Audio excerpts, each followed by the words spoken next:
Ada seorang sahabat bernama Thauban. Ini Masya Allah, Thauban ini rajin sholat berjamaah Pak. Sahabat Nabi, sangat soleh, rajin ibadahnya, dan tidak pernah meninggalkan ibadah di masjid. Dan posisinya selalu pojok kanan. Pojok kanan. Tapi niatnya bukan ingin mojok. Niatnya bagaimana saya bisa khusyuk ibadah dan tidak mengganggu orang. Karena biasanya posisi di pojok itu pada umumnya tidak banyak singgungan dengan orang lain. Tidak banyak singgungan dengan orang lain. Maka Masya Allah, maka ketika datang ibadah, ramai masjid dan sebagainya, sampai satu ketika, saya persingkat, dalam sholat subuh, beliau tidak datang. Ditunggu oleh Nabi. Sampai Nabi bertanya begini, kemana Thauban? Radhiyallahu ta'ala anhu. Kemana Thauban? Tidak ada yang tahu. Sampai ketahuan oleh Nabi itu. Jadi orang satu orang nggak datang aja, oleh Nabi ketahuan, di sebulan kemana nih? Nggak ada gitu. Tapi sahabat mengatakan, kami tidak tahu ya Rasulullah. Kan? Apa yang terjadi? Ditunggu oleh Nabi. Saking seringnya sholat berjamaah, Nabi tidak ingin orang ini ketinggalan.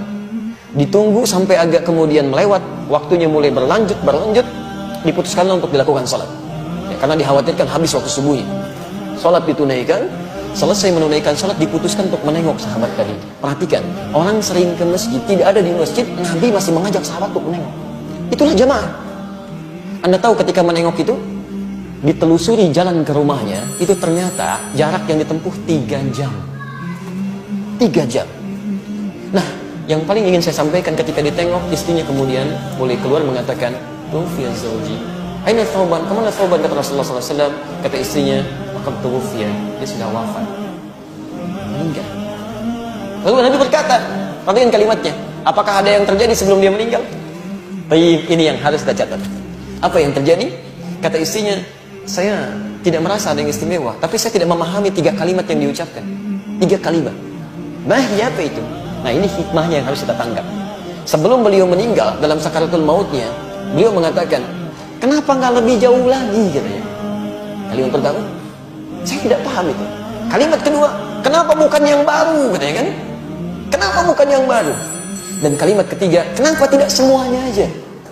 Tapi Rasulullah SAW tersenyum, lantas menyampaikan, turun berita dari langit menyampaikan, teman-teman sekalian, ketika Thauban mengatakan kenapa tidak lebih jauh lagi, kita mesti pahami, sebelum seseorang meninggal dunia dalam sakaratul mautnya, itu akan ditampakkan keadaan amalnya. Nah, ini ditampakkan bahwa ketika beliau berangkat ke masjid itu ditampakkan pahala-pahala kebaikannya. Maka dia katakan, ya Allah, kenapa nggak lebih jauh lagi masjidnya?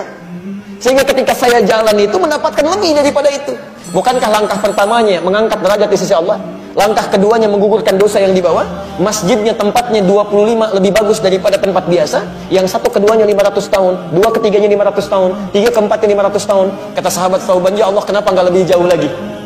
Yang kedua, ternyata ketika musim dingin beliau berjalan, beliau menggunakan pakaian double. Yang paling dalam itu pakaian barunya, yang luar pakaian lamanya. Di jalan bertemu dengan seorang kedinginan, maka dilepaskanlah pakaian yang luar yang lamanya, dipakaikan pada orang tadi supaya tidak kedinginan.